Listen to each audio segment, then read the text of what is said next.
എല്ലാവർക്കും J garden ലീവ്സിലോട്ട് സ്വാഗതം. ഇന്ന് ഞാൻ നിങ്ങളെ പരിചയപ്പെടുന്നത് നമ്മുടെ പൂന്തോട്ടം മനോഹരമാക്കാൻ നമുക്ക് ഈ 10 മണി ചെടി എങ്ങനെ നമുക്ക് പോട്ട് ചെയ്യാന്നുള്ളതാണ്. ഇതിന് ഞാൻ എന്തൊക്കെയാണ് ചെയ്തു കൊടുക്കുന്നത് നല്ല ബുഷായി വളരുന്നതിന്, അതിൻ്റെ വീഡിയോയിലോട്ട് പോകാം.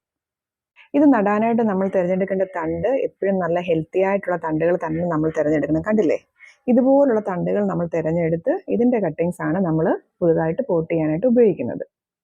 ഇത് ഞാൻ ഇവിടെ നടാൻ എടുത്തേക്കുന്ന ഒരു ടയറിൻ്റെ ഒരു ചട്ടിയാണ്. ഇതിനകത്ത് ഞാൻ എടുത്തേക്കുന്നത് മണ്ണ്, ചാണകപ്പൊടി. മെയിനായിട്ട് നമ്മൾ ഇതിന് ഉപയോഗിക്കുന്നത് ചാണകപ്പൊടി മാത്രമാണ്. അല്പം ചകിരിച്ചോറും കൂടി ഇട്ട് കൊടുത്താൽ നമ്മുടെ മണ്ണ് നല്ല ഇതുപോലെ നല്ലതായിട്ടിരിക്കും. ഒരുപാട് വെള്ളം കെട്ടിക്കിടക്കില്ല. എന്ന് വെച്ചാൽ 10 മണി തണ്ട് പെട്ടെന്ന് തന്നെ അത് നശിച്ചു പോകും. എപ്പോഴും നമ്മൾ മണ്ണെടുക്കുമ്പോൾ ഇതുപോലെ ശ്രദ്ധിക്കണം. ഇനി നമുക്കിത് ഈ മണ്ണിലോട്ട് നട്ടു കൊടുക്കാം. നടുമ്പോൾ നമ്മൾ പല 2-3 വെറൈറ്റീസ് കളറായിട്ട് നമ്മൾ നടുവാണെങ്കിൽ അത് ഫ്ലവറിംഗ് ആയി നിൽക്കുമ്പോൾ നല്ല ഭംഗിയായിരിക്കും. കൂടാതെ നമ്മൾ നടുന്ന കളറുകൾ മിക്സായിട്ട് പുതിയൊരു കളർ നമുക്കതിൽ നിന്ന് ലഭിക്കുകയും ചെയ്യും. അപ്പോൾ എല്ലാവരും ഇതൊന്ന് ട്രൈ ചെയ്ത് നോക്കുക.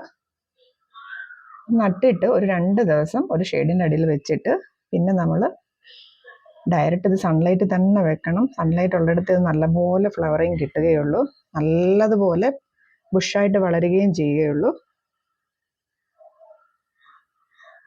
ഇതൊന്ന് പടർന്ന് കഴിയുമ്പോൾ നമ്മൾ പച്ചച്ചാണകം കലക്കി അതിൻ്റെ തെളിയെടുത്ത് വെള്ളമായിട്ട് ഡൈല്യൂട്ട് ചെയ്ത് നമ്മളിതിന് ഒഴിച്ചു കൊടുക്കുന്നത് വളരെ നല്ലതാണ്. പ്ലാന്റ് നല്ല ഹെൽത്തി ആയിട്ട് വളരുകയും നല്ലപോലെ ഫ്ലവറിങ് കിട്ടുകയും ചെയ്യും. സ്ഥല സൗകര്യം അനുസരിച്ച് നമ്മുടെ പൂന്തോട്ടം മനോഹരമാക്കാൻ നമുക്ക് ഈ 10 മണി ചെടി പല രീതിയിലും പോട്ട് ചെയ്യാൻ സാധിക്കും. ചെറുതേനീച്ച കോളനികളുള്ളവർക്ക് വളരെ ഉപകാരമാണ് ഈ 10 മണി ചെടി. ഇതിൻ്റെ ഫ്ലവറിങ് കഴിയുമ്പോഴേ നമ്മൾ പുതുതായിട്ട് ഇതിനെ റീപോർട്ട് ചെയ്യാൻ മെയിനായിട്ട് ശ്രദ്ധിക്കണം. എല്ലാവരും ഇതൊന്ന് ചെയ്ത് നോക്കുക.